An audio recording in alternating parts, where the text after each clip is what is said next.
Pagkatapos kong pick upin si ate sa school ay dinala ko naman sila dito sa playground na pinakamalapit sa amin. Nag-request kasi sila na dalhin ko daw sila sa playground. At normally dinadala ko talaga sila sa playground once a week after ng school. Pagkatapos nilang maglaro ay tumingin kami ng mga free books dito sa street library.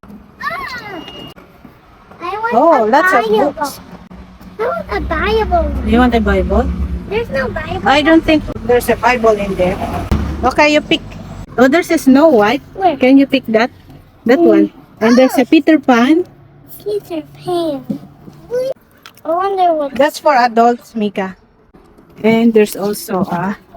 We already have Jungle Book, 101 Dalmatians.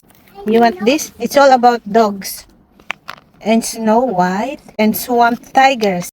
What's this? Smart pig. This Baby. baby counting. Smart baby counting. 1 onion. 2 cabbages. Yes, another. 3 mushrooms. 4 peppers. 5 strawberries. 6 eggs. 7 chili peppers. It's Cinderella. And this.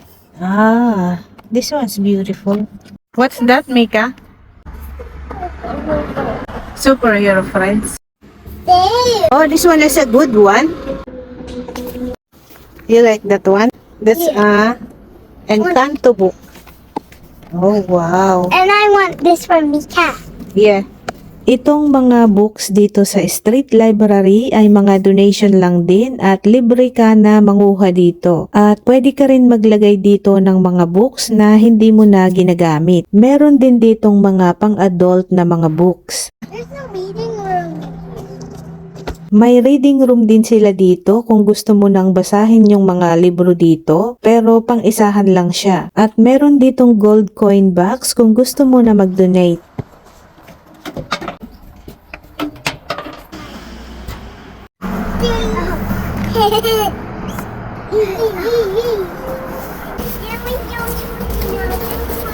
At ito na yung mga kinuha naming libro na pinili ng mga anak ko. Every night kasi bago kami matulog ay routine na nila na magbasa ng books. At nakakatulong yon para mas madali silang matutong magbasa. Dati ay binabasahan ko sila o kaya naman ay si Dada, pero ngayon ay si Ate Tepani na yung tagabasa ng libro. At thankful ako dito sa mga nakuha namin dahil pag binili namin ito ay mahal din. Lalo na yung mga makakapal na libro, aabot yun ng $10 to $15.